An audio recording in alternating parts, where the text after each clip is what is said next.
Hello everyone, welcome to the video. In this video, we are going to talk about UPSC CSE pattern, that is Civil Service Examination pattern के बारे में बात करेंगे कि कितने stage का होता है, क्या क्या रिक्वायर होता है, मार्किंग कैसी होती है एंड एक्सेट्रा एक्सेट्रा. तो you can get a overview from this video कि क्या होता है सीएसई में, आप कितने स्टेजेस से होके गुजरते हैं, क्या क्या होता है, ये सब अपन इस वीडियो में देखेंगे. जैसे आप सामने देख पा रहे हैं, ये पूरा मैंने एक नॉर्मल डिवाइड किया हुआ है स्टेजेस में. तो लेट्स गेट स्टार्टेड. पहली, ये 3 स्टेज का होता है. पहली जिसमें स्टेज होती है प्रीलिम्स. आप जानते हैं प्रीलिम्स क्या होता है. प्रीलिम्स एक ऑब्जेक्टिव पेपर होता है. ऑब्जेक्टिव पेपर होता है जिसमें 2 पेपर होते हैं, दैट इज GS1 और सी सेट. सी सेट जो होता है उसको बोलते हैं अपन सिविल सर्विसेज एप्टीट्यूड टेस्ट, जिसका फुल फॉर्म होता है. देन जीएस होता है, जनरल स्टडीज होता है. इसका जो सिलेबस होता है वो अलग होता है. एंड सी सेट का सिलेबस थोड़ा सा अलग होता है. सिलेबस एक अलग वीडियो बनाऊंगा मैं, आप उसमें देख सकते हैं सिलेबस. अब जो बात करें GS1 की, तो GS1 में 200 नंबर का पेपर होता है ये, जिसमें 100 क्वेश्चन होते हैं. टोटल 100 क्वेश्चन होते हैं, 200 नंबर का होता है. Each carry 2 marks.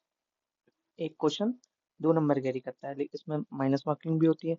1/3 minus marking ये पेपर कैरी करता है. देन दूसरा होता है सी सेट.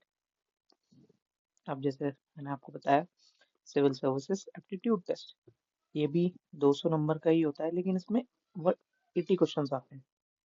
80 क्वेश्चन आते हैं. कैसे? एक क्वेश्चन कैरी करता है 2.5 मार्क्स, जिसमें 2.5 इंटू 80 करेंगे तो आप 200 हो जाता है. जैसे आप देख सकते हैं इसमें नीचे लिखा हुआ है, ये नेगेटिव मार्किंग भी कैरी करता है, 1/3 होती है. इन दोनों सी सेट और GS1 में 1/3 नेगेटिव मार्किंग होती है. और जैसे अपन बात करें सी सेट की, तो ये सिर्फ एक क्वालिफाइंग पेपर होता है.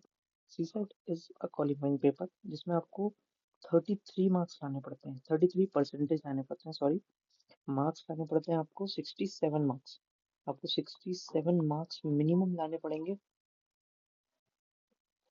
ये सी सेट क्वालिफाई करने के लिए. देन आगे बढ़े तो, अब जैसे कि मैं आपको बताऊं, तो सी सेट की जो डिफिकल्टी है वो थोड़ी थोड़ी बढ़ रही है, इंक्रीज हो रही है. तो आप उस हिसाब से आपकी प्रिपरेशन कर सकते हैं. देन अगर अपन सेकंड स्टेज की तरफ चले, second stage is mains, that is main examination. ये जो है, अब जैसे सब्जेक्टिव होता है, ये क्वेश्चन आंसर के फॉर्म में होता है मेंस. देन इसमें 2 क्वालिफाइंग पेपर होते हैं. एक होता है लैंग्वेजेस के पेपर होते हैं, एक इंग्लिश होती है. और आप जो चूज कर सकते हैं, जैसे हिंदी होती है और अदर लैंग्वेजेस होती है, आप इनको चूज कर सकते हैं. इन दोनों में से कोई एक. कंपलसरी इंग्लिश होता है, एक जैसे हिंदी होता है. आप अपनी कोई भी मदर टंग इसमें यूज कर सकते हैं. इसमें लैंग्वेजेस होती हैं 22 लैंग्वेजेस.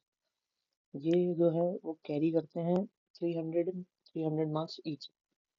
देन एक ऐसे पेपर होता है, ये भी 250 नंबर कैरी करता है, जिसमें फिर जीएस होते हैं. जीएस में 4 पेपर होते हैं, जनरल स्टडीज 1, 2, 3 एंड 4. इसका जो सिलेबस है, जैसा मैंने आपको बताया, ये नेक्स्ट वीडियो में अपन डिस्कस करेंगे अच्छे से, बहुत अच्छे से. देन 2 ऑप्शनल के पेपर होते हैं. ऑप्शनल आप चूज कर सकते हैं, आपके हिसाब से आप ऑप्शनल चूज कर सकते हैं, है ना. ये भी 2 पेपर होते हैं, ईच कैरी 250 मार्क्स, मतलब टोटल 500 नंबर का ये होता है. फिर ये टोटल टोटल ये जैसे ये जो क्वालिफाइंग होता है, इसके मार्क्स ऐड नहीं होते. आप ऐसे से लेके ये जो मैंने इतना मार्क किया है, ये कैरी करता है 1750 मार्क्स, मतलब 1750 नंबर. ये जो है, ये मार्क्स, ये जो है मार्क्स 7, सॉरी, 1715 मार्क्स आपकी रैंक डिसाइड करते हैं। जैसे क्वालिफाइंग पेपर इसमें इंक्लूड नहीं होता है, तो फिर जैसे अपन आगे बढ़े तो सबसे लास्ट एंड फाइनल राउंड होता है इंटरव्यू। ये लास्ट एंड फाइनल स्टेज है। इंटरव्यू जो होता है 275 मार्क्स का होता है। 275 मार्क्स का इंटरव्यू होता है। सबसे ज़्यादा तो नहीं दे सकते, लेकिन हाँ आपको सबसे ज़्यादा चांसेस नंबर मिलने के इसी पेपर में होते हैं। आप जैसे देख सके तो कई टॉपरों के नंबर जो होते हैं वो लगभग 210 भी आते हैं, 200 भी आते हैं। तो ये सबसे ज़्यादा हाईएस्ट मार्किंग वाला वो होता है। इतने नंबर तो आपको किसी जीएस पे पेपर में भी नहीं मिलते।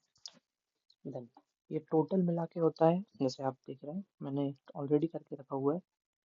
ये होता है, ये आपका मेंस के नंबर है 1750 और 275। ये कुल मिला के 2025 बनते हैं, 2025 नंबर होते हैं। ये आपकी रैंक डिसाइड करते हैं ये नंबर्स। देन थोड़ा सा और ओवरव्यू लेते हैं अपन, इसके एलिजिबिलिटी को समझते हैं।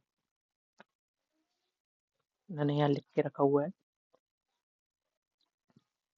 जैसे आप देख सकते हैं लिखा हुआ है आईएएस आईपीएस के लिए आपको इंडियन सिटीजन होना जरूरी है।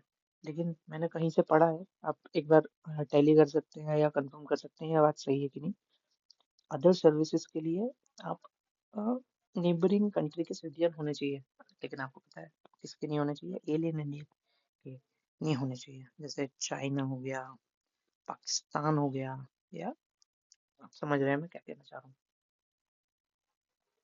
देन एज लिमिट की बात करें तो आपके ये थर्ड ईयर ऑफ ग्रेजुएशन, मतलब थर्ड ईयर ऑफ ग्रेजुएशन आप लगभग 20 to 21 के हो जाएंगे, तो ये एलिजिबिलिटी हो जाती है आपकी पेपर देने के लिए, और आप 32 ईयर तक पेपर दे सकते हैं।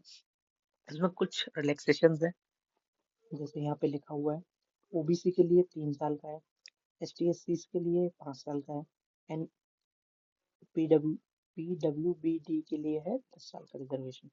आप कोई भी बैचलर डिग्री के साथ इस एग्जाम को दे सकते हैं।